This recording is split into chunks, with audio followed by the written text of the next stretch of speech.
Mr. Speaker, Mr. President, distinguished members of Congress, honored guests and fellow citizens, thank you very much for that warm reception. You know, with the big build-up this address has had, I want to make sure it'd be a big hit, but I couldn't convince Barbara to deliver it for me.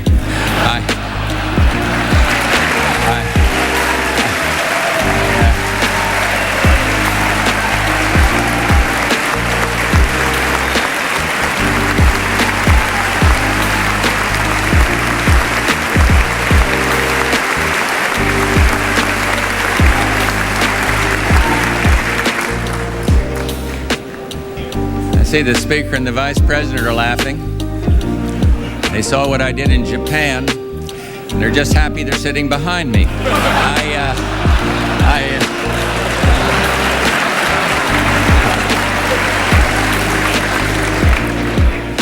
I mean to speak tonight of big things, of big changes and the promises they hold, and of some big problems, and how together we can solve them and move our country forward as the undisputed leader of the age. And we gather tonight at a dramatic and deeply promising time in our history and in the history of man on earth. For in the past 12 months, the world has known changes of almost biblical proportions. And even now, months after the failed coup that doomed a failed system, I'm not sure we've absorbed the full impact, the full import of what happened. But communism died this year.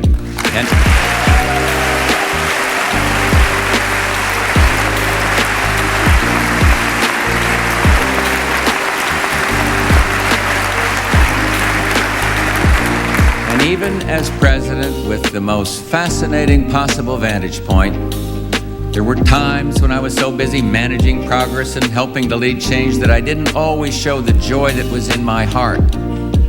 But the biggest thing that has happened in the world, in my life, in our lives, is this. By the grace of God, America won the Cold War.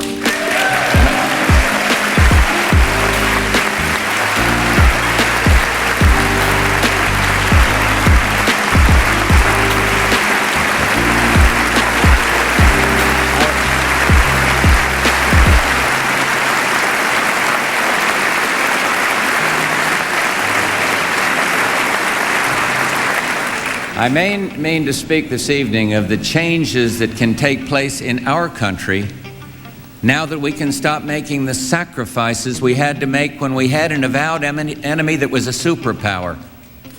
And now we can look homeward even more and move to set right what needs to be set right. And I will speak of those things, but let me tell you something I've been thinking these past few months. It's a kind of roll call of honor. For the Cold War didn't end, it was won. And I think of those who won it in places like Korea and Vietnam, and some of them didn't come back. And back then they were heroes, but this year they were victors. And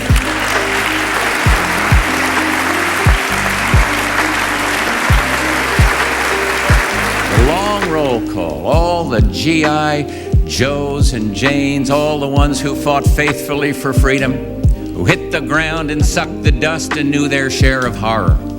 This may seem frivolous, and I don't mean it so, but it's moving to me how the world saw them. The world saw not only their special valor, but their special style, their rambunctious, optimistic bravery, their do-or-die unity, unhampered by class or race or region. What a group we've put forth for generations now. From the ones who wrote "Kilroy was here" on the walls of the German stalags, to those who left signs in the Iraqi desert that said, "I saw Elvis." What a group of kids we've sent out into the world.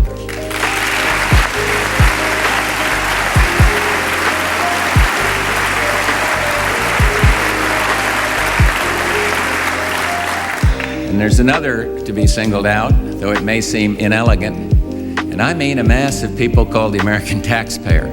No one ever thinks to thank the people who pay a country's bill or an alliance's bill. But for half a century now, the American people have shouldered the burden and paid taxes that were higher than they would have been to support a defense that was bigger than it would have been if imperial communism had never existed. But it did. Doesn't anymore.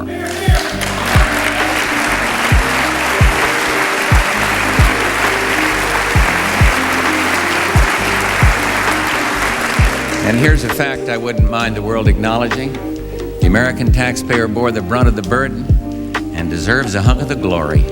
And so now,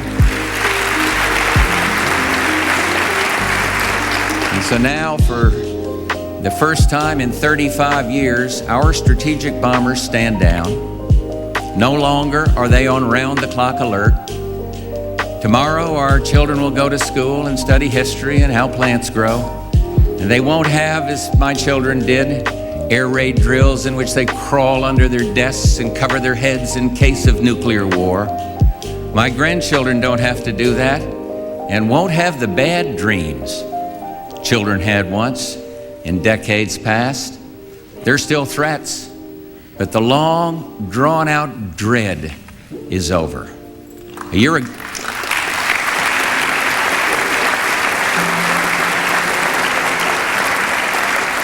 ago, tonight, I spoke to you at a moment of high peril. American forces had just unleashed Operation Desert Storm. And after 40 days in the desert skies and 4 days on the ground, the men and women of America's armed forces and our allies accomplished the goals that I declared and that you endorsed. We liberated Kuwait. And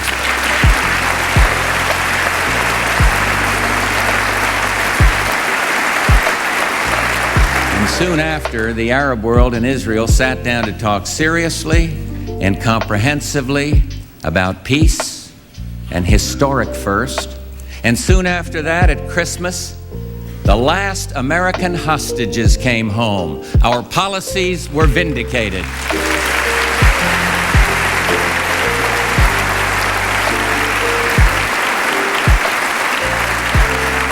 Much good can come from the prudent use of power, and much good can come of this. A world once divided into two armed camps now recognizes one sole and preeminent power, the United States of America.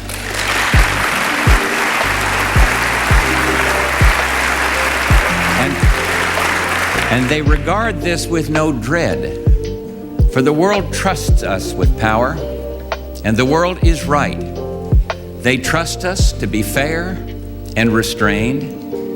They trust us to be on the side of decency. They trust us to do what's right.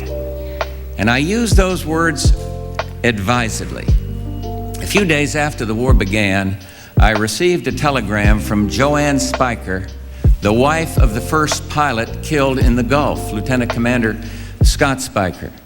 Even in her grief, she wanted me to know that someday, when her children were old enough, she would tell them that their father went away to war because it was the right thing to do. And she said it all. It was the right thing to do. And we did it together. There were honest differences right here in this chamber. But when the war began, you put partisanship aside and we supported our troops. And this is still a time for pride, but this is no time to boast. For problems face us, and we must stand together once again and solve them and not let our country down.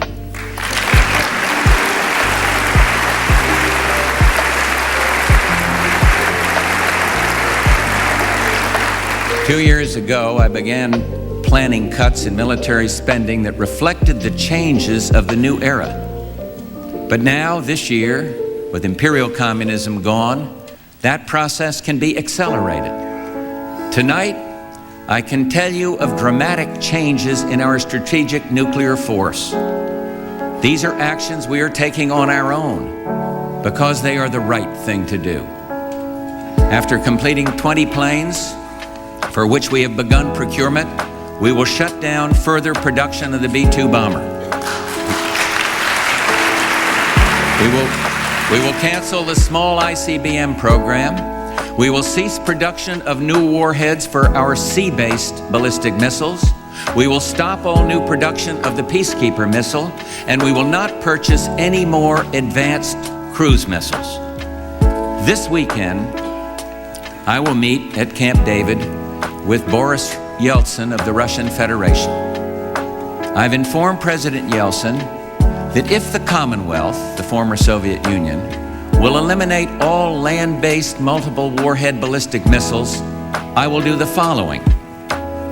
We will eliminate all Peacekeeper missiles.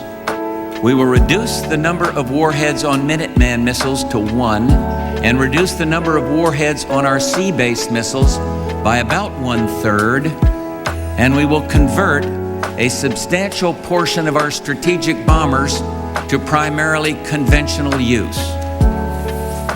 President Yeltsin's early response has been very positive, and I expect our talks at Camp David to be fruitful. I want you to know that for half a century, American presidents have longed to make such decisions and say such words, but even in the midst of celebration, we must keep caution as a friend. For the world is still a dangerous place. Only the dead have seen the end of conflict. And though yesterday's challenges are behind us, tomorrow's are being born. The Secretary of Defense recommended these cuts after consultation with the Joint Chiefs of Staff, and I make them with confidence. But do not misunderstand me. The reductions I have approved will save us an additional $50 billion over the next 5 years. By 1997, we will have cut defense by 30% since I took office. These cuts are deep, and you must know my resolve. This deep and no deeper.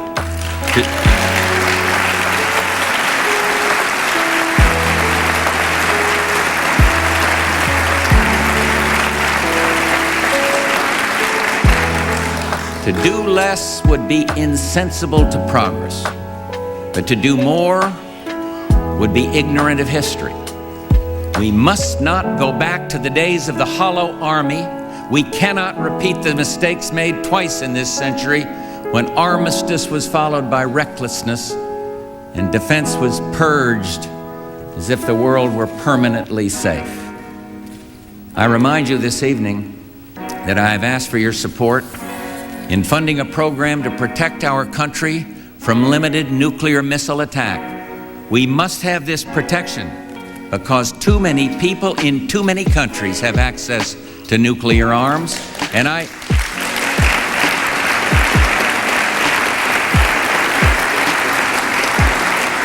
urge you again to pass the Strategic Defense Initiative, SDI.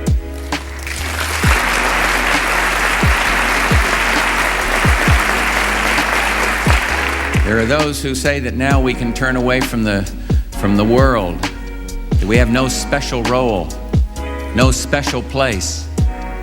But we are the United States of America, the leader of the West that has become the leader of the world.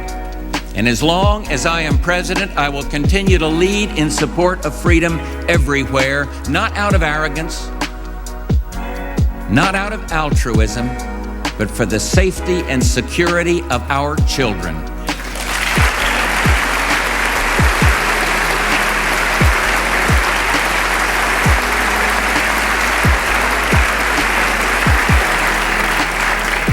This is a fact. Strength in the pursuit of peace is no vice. Isolationism in the pursuit of security is no virtue.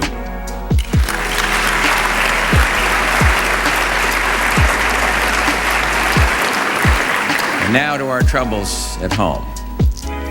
They're not all economic. The primary problem is our economy. And there's some good signs. Inflation, that thief, is down, and interest rates are down. But unemployment is too high. Some industries are in trouble, and growth is not what it should be. And let me tell you right from the start, and right from the heart, I know we're in hard times, but I know something else. This will not stand.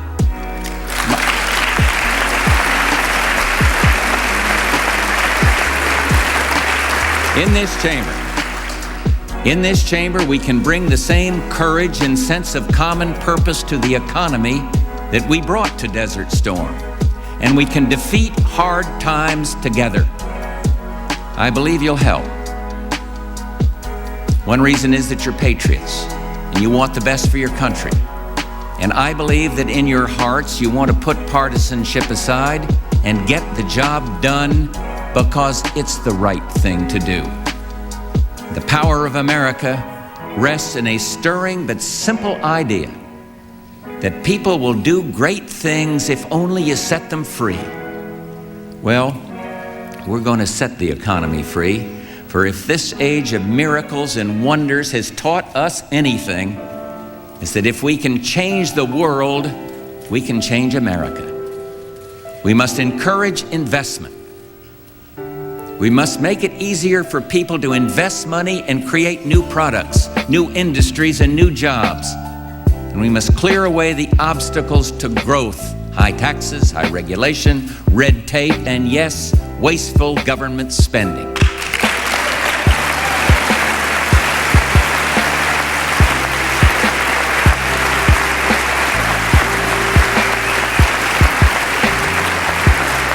None of this will happen with a snap of the fingers, but it will happen.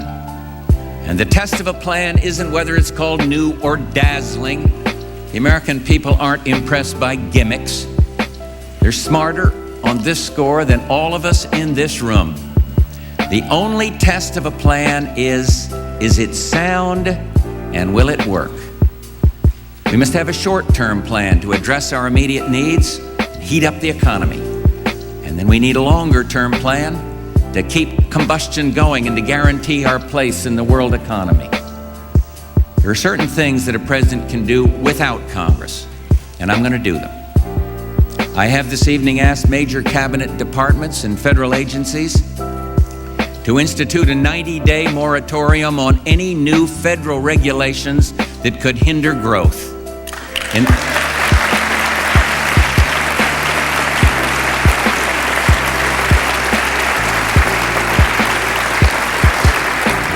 In those 90 days, major departments and agencies will carry out a top-to-bottom review of all regulations, old and new, to stop the ones that will hurt growth and speed up those that will help growth.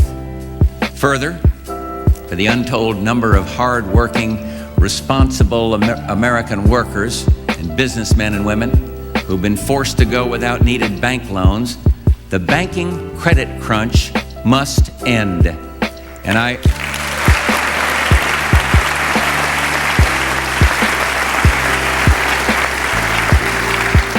won't neglect my responsibility for sound regulations that serve the public good, but regulatory overkill must be stopped.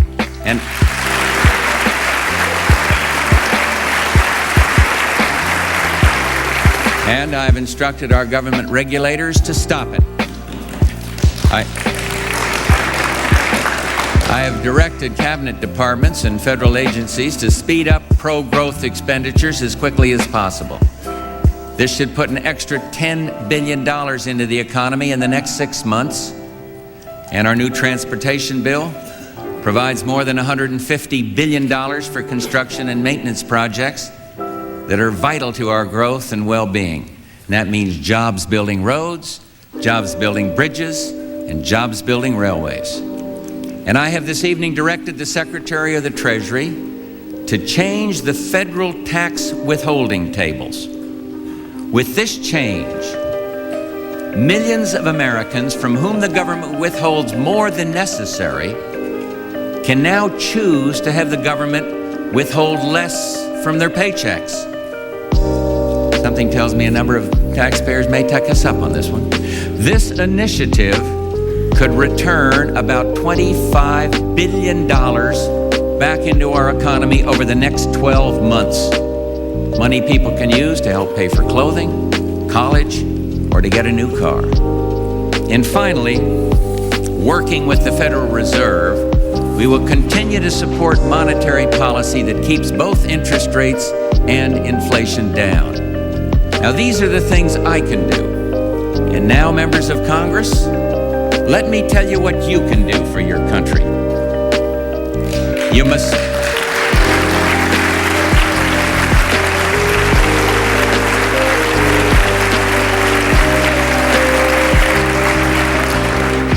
must pass the other elements of my plan to meet our economic needs. Everyone knows that investment spurs recovery, and I am proposing this evening a change in the alternative minimum tax and the creation of a new 15% investment tax allowance.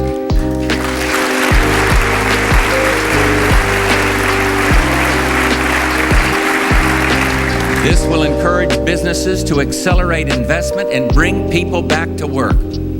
Real estate has led our economy out of almost all the tough times we've ever had. Once building starts, carpenters and plumbers work, people buy homes and take out mortgages.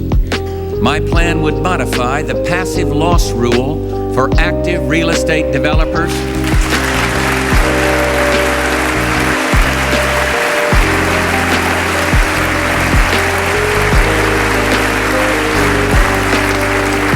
and it would make it easier for pension plans to purchase real estate.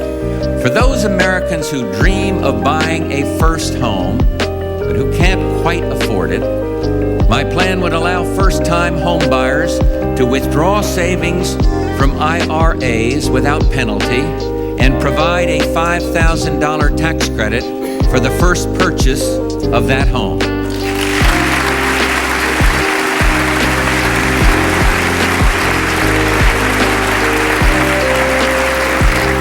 And finally, my immediate plan calls on Congress to give crucial help to people who own a home, to everyone who has a business or a farm or a single investment.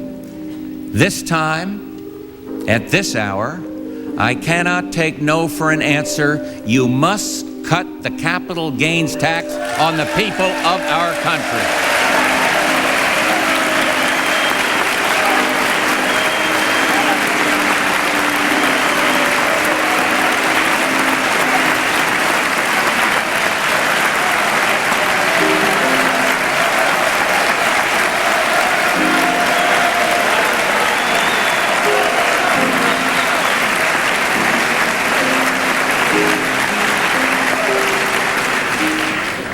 Never has an issue been more demagogued by its opponents. But the demagogues are wrong.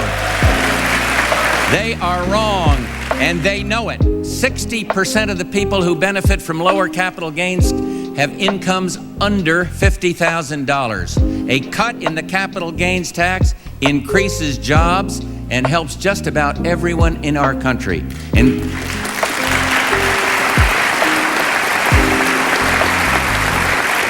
And so I'm asking you to cut the capital gains tax to a maximum of 15.4%.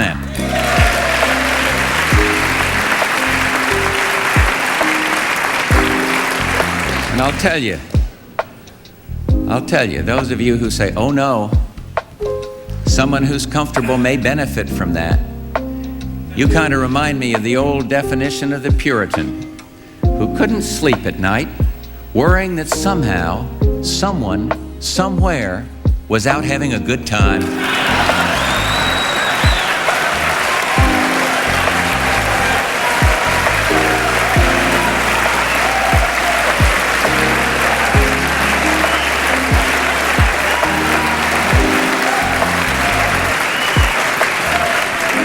The opponents of this measure and those who have authored various so-called soak the rich bills that are floating around this chamber should be reminded of something.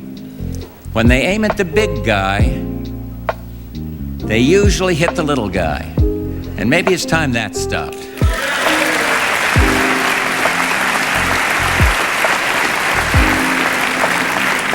This then is my short-term plan. Your part, members of Congress, requires enactment of these common sense proposals that will have a strong effect on the economy without breaking the budget agreement and without raising tax rates.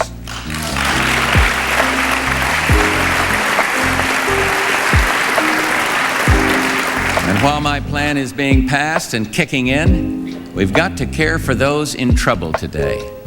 I've provided for up to $4.4 billion in my budget to extend federal unemployment benefits, and I ask for congressional action right away. And I thank the committee. Well, at last.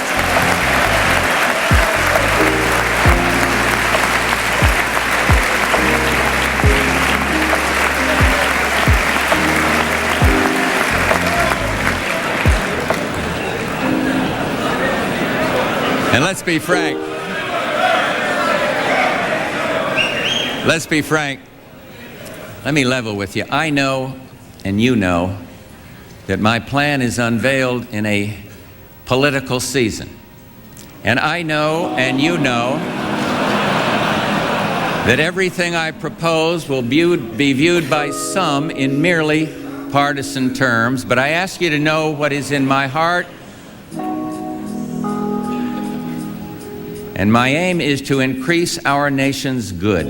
And I'm doing what I think is right, and I'm proposing what I know will help.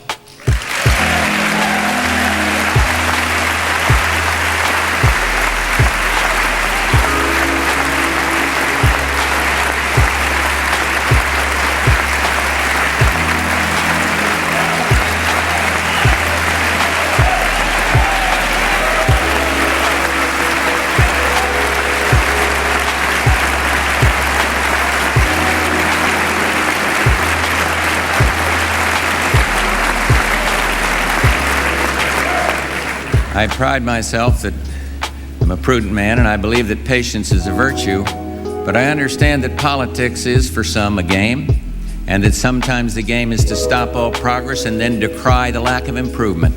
But let me tell you, far more important than my political future and far more important than yours is the well-being of our country. And members of this chamber,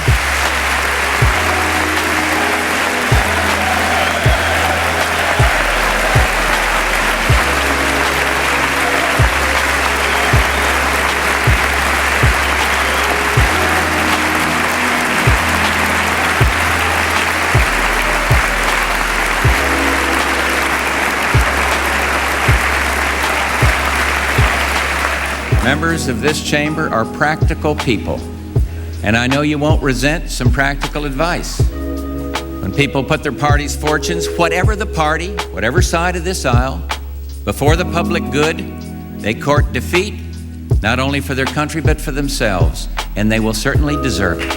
And I submit my plan tomorrow, and I'm asking you to pass it by March 20th. And I ask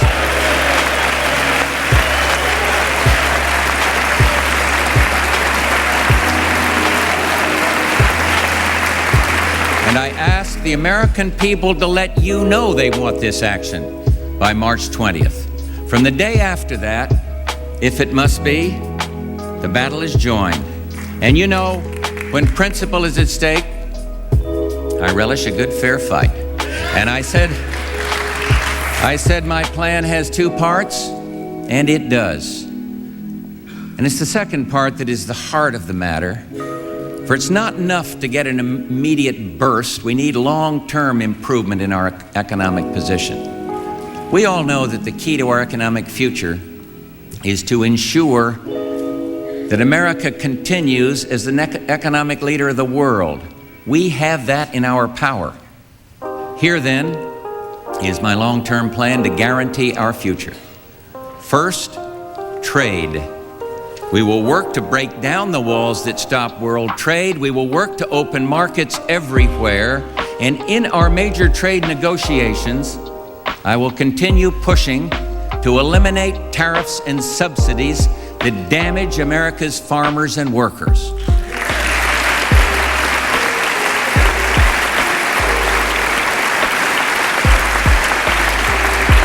And we'll get more good American jobs within our own hemisphere through the North American Free Trade Agreement and through the Enterprise for the Americas initiative. But changes are here, and more are coming. The workplace of the future will demand more highly skilled workers than ever, more people who are computer literate, highly educated. And we must be the world's leader in education, and we must revolutionize America's schools.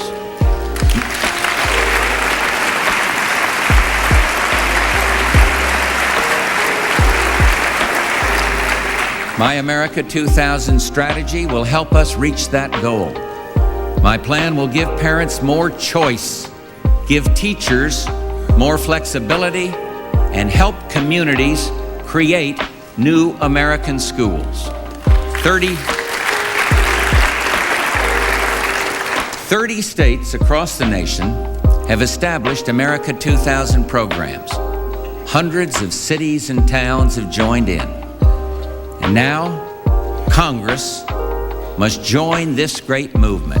Pass my proposals for new American schools. That was my second long-term proposal, and here's my third. We must make common sense investments that will help us compete long-term in the marketplace. We must encourage research and development.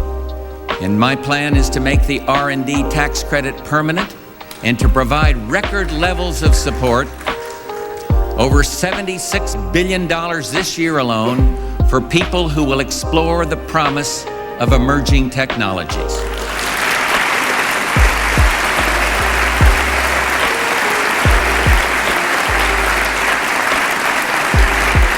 And fourth, we must do something about crime and drugs. And it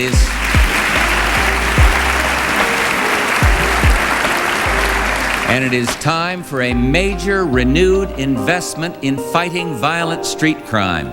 It saps our strength and hurts our faith in our society and in our future together. Surely, a tired woman on her way to work at 6 in the morning on a subway deserves the right to get there safely.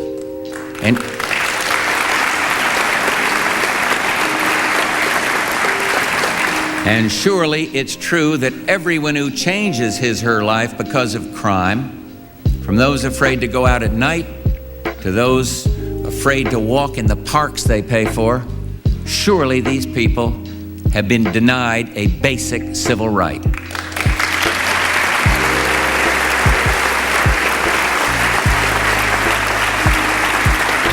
It is time to restore it. Congress, pass my comprehensive crime bill. It is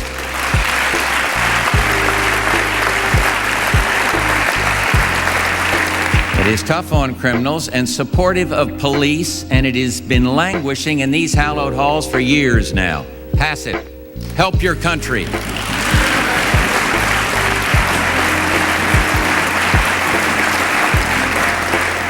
And fifth, I ask you tonight to fund our Hope housing proposal and to pass my enterprise zone legislation, which will get businesses into the inner city. We must empower the poor with the pride that comes from owning a home, getting a job, becoming a part of things.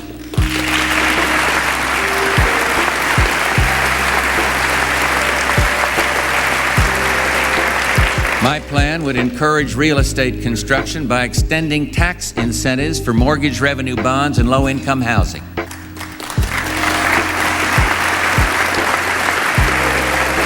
And I ask tonight for record expenditures for the program that helps children born into want move into excellence, Head Start.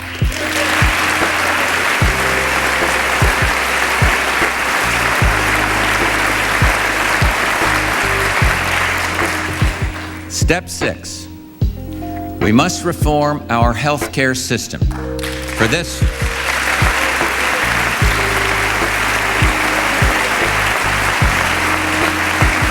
this too bears on whether or not we can compete in the world.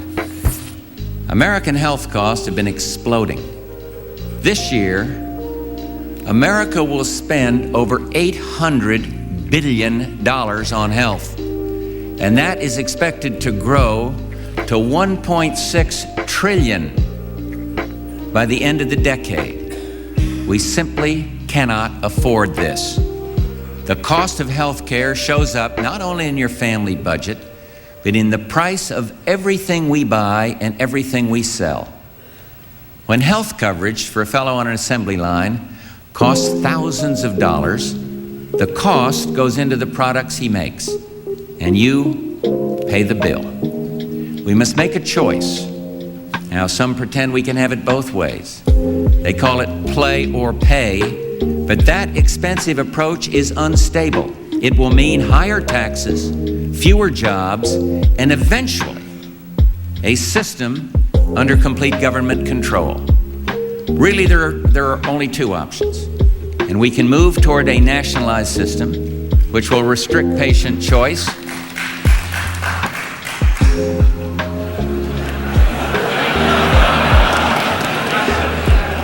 a system which will restrict patient choice in picking a doctor and force the government to ration services arbitrarily. And what we'll get is patients in long lines, indifferent service, and a huge new tax burden.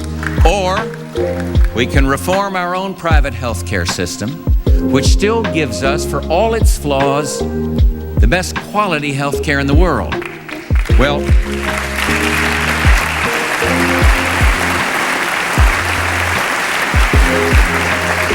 let's build on our strengths.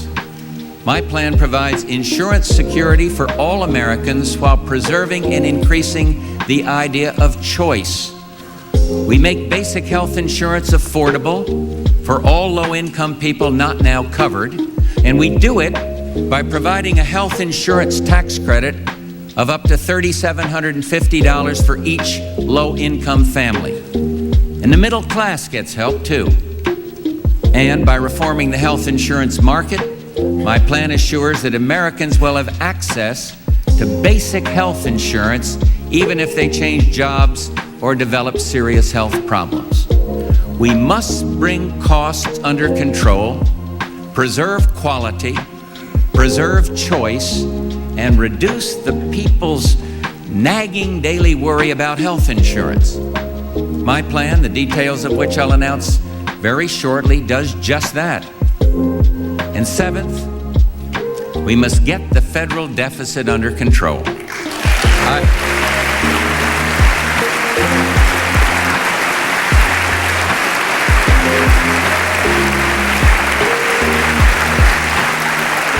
We now have in law enforceable spending caps and a requirement that we pay for the programs we create. There are those in Congress who would ease that discipline now, but I cannot let them do it, and I won't. My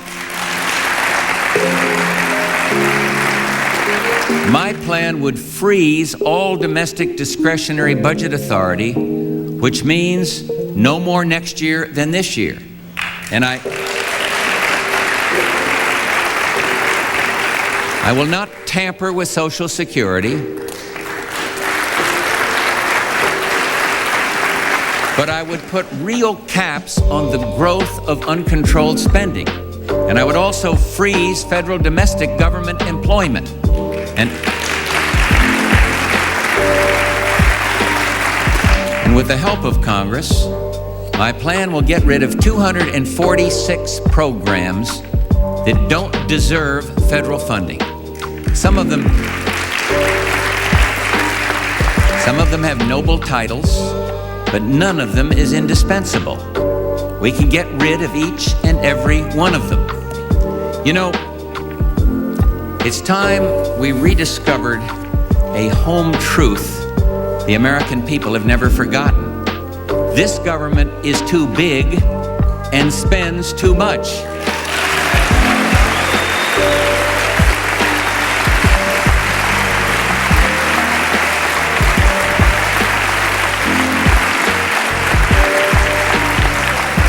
And I call upon Congress to adopt a measure that will help put an end to the annual ritual of filling the budget with pork barrel appropriations. Every year, the press has a field day making fun of outrageous examples. Lawrence Welk Museum, research grants for Belgian endive.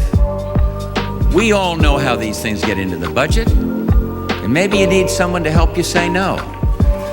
And I know how to say it, and I know what I need to make it stick.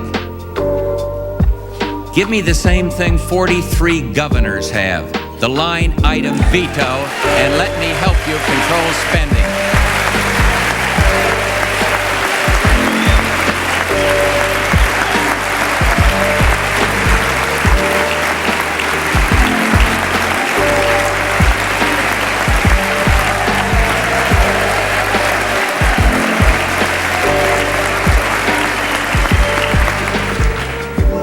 We must put an end to unfinanced federal government mandates.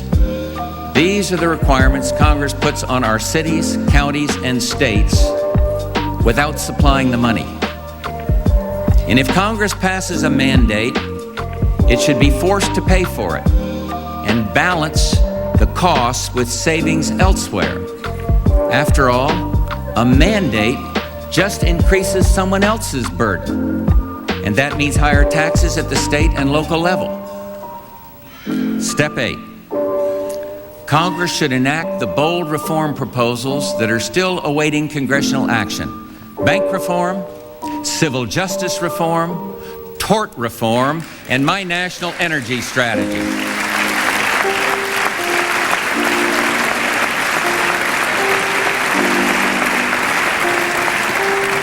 And finally, we must strengthen the family, because it is the family that has the greatest bearing on our future.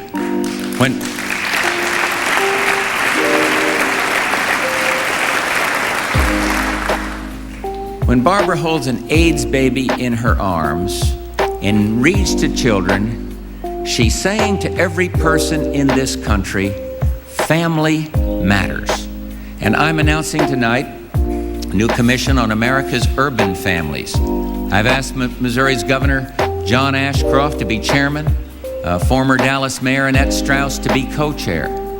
You know, I had leading mayors from the League of Cities in the other day at the White House, and they told me something striking. They said that every one of them, Republican or Democrat, agreed on one thing, that the major cause of the problems of the cities is the dissolution of the family. And they asked for this commission, and they were right to ask, because it's time to determine what we can do to keep families together, strong and sound.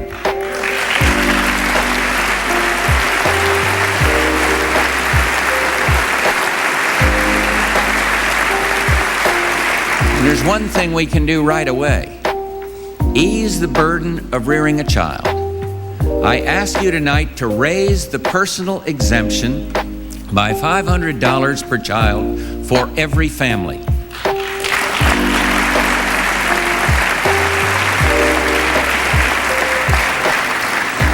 For a family with 4 kids, that's an increase of $2,000.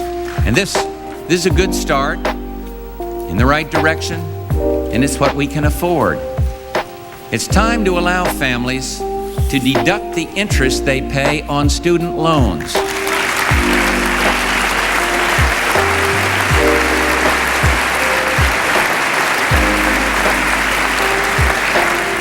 And I'm asking you to do just that, and I'm asking you to allow people to use money from their IRAs to pay medical and education expenses, all without penalties.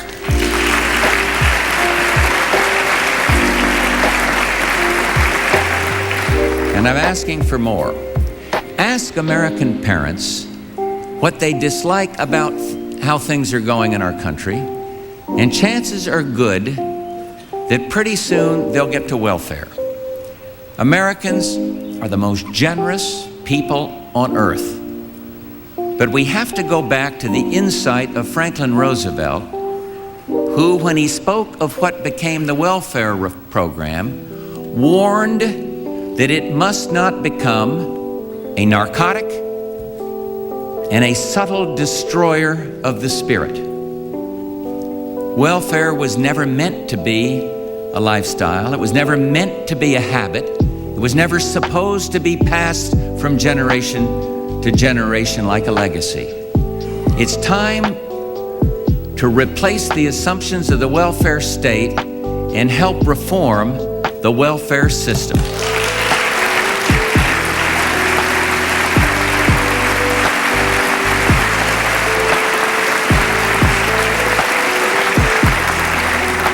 States throughout the country are beginning to operate with new assumptions. That when able-bodied people receive government assistance, they have responsibilities to the taxpayer, a responsibility to seek work, education, or job training, a responsibility to get their lives in order, a responsibility to hold their families together and refrain from having children out of wedlock, and a responsibility to obey the law. We are going to help this movement. Often, state reform requires waiving certain federal regulations. I will act to make that process easier and quicker for every state that asks for our help. And I want to add, as we make these changes, we work together to improve this system, that our intention is not scapegoating or finger pointing. If you read the papers or watch TV, you know there's been a rise these days in a certain kind of ugliness, racist comments, anti-Semitism, an increased sense of division. Really, this is not us. This is not who we are. And this is not acceptable.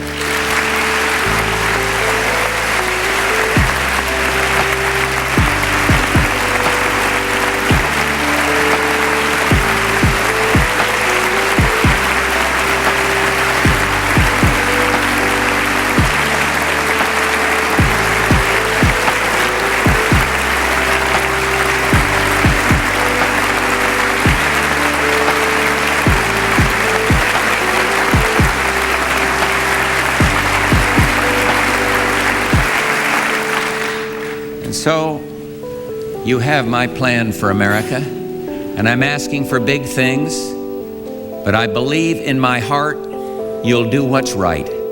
And you know, it's kind of an American tradition to show a certain skepticism toward our democratic institutions.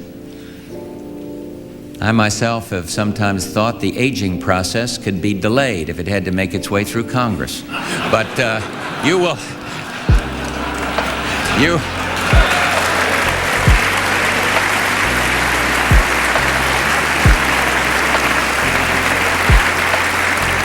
will deliberate and you will discuss, and that is fine. But my friends, the people cannot wait. They need help now. And there's a mood among us. People are worried. There's been talk of decline. Someone even said our workers are lazy and uninspired. And I thought, really? You go tell Neil Armstrong, standing on the moon. Tell the men and women who put him there. Tell the American farmer who feeds his country and the world. Tell the men and women of Desert Storm.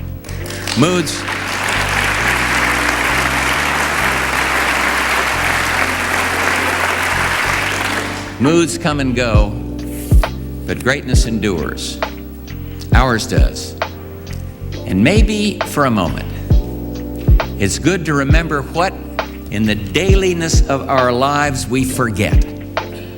We are still and ever the freest nation on earth, the kindest nation on earth, the strongest nation on earth, and we have always risen to the occasion. And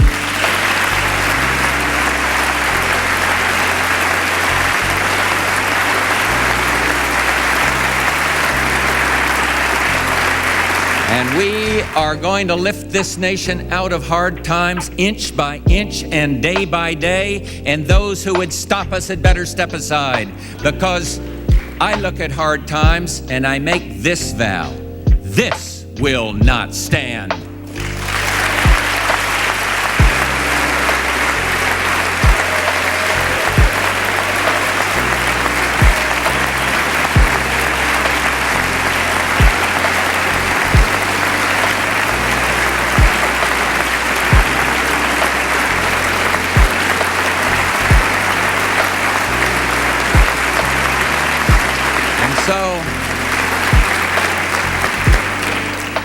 And so we move on together. A rising nation, the once and future miracle that is still this night the hope of the world. Thank you. God bless you. And God bless our beloved country. Thank you very, very much.